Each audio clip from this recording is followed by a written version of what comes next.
2, 5, 8, 4, 9 উপাত্তগুলোর মধ্যক কত? এরকম ভাবে কয়েকটি এলোমেলো উপাত্ত দেওয়া থাকলে সেখান থেকে মধ্যক নির্ণয়ের জন্য আমাদেরকে প্রথমে এই উপাত্তগুলোকে ক্রমানুসারে সাজাতে হবে।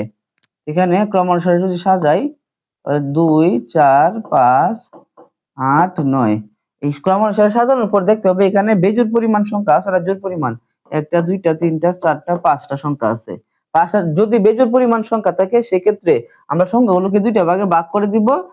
ভাগ করার পর মাঝখানে যে সংখ্যাটি থাকবে সেটি হচ্ছে মধ্যক। এখানে 5 আছে, 5ই হবে আমাদের মধ্যক। 5 আছে খ নাম্বার অপশনে, খ নাম্বার অপশনই সঠিক উত্তর। আর এখানে যদি জোড় পরিমাণ সংখ্যা থাকতো যেরকম এখানে 2, 4, 5, 6, 8, 9 এরকম ভাবে থাকতো তাহলে আমরা কি করতাম দুইটা দুইটা ভাগ করে দিতাম আর যে মাঝখানে যে দুইটা আছে এই দুইটা যোগ দিতাম 5 যোগ 6 যোগ এই যোগফলটাকে আমরা 2 দ্বারা ভাগ দিলে আমরা মধ্যক পেয়ে যেতাম 5 আর 6 11 11 কে 2 দ্বারা ভাগ দিলে হবে কত 5.5 তাহলে 5.5 হতো কি মধ্যক।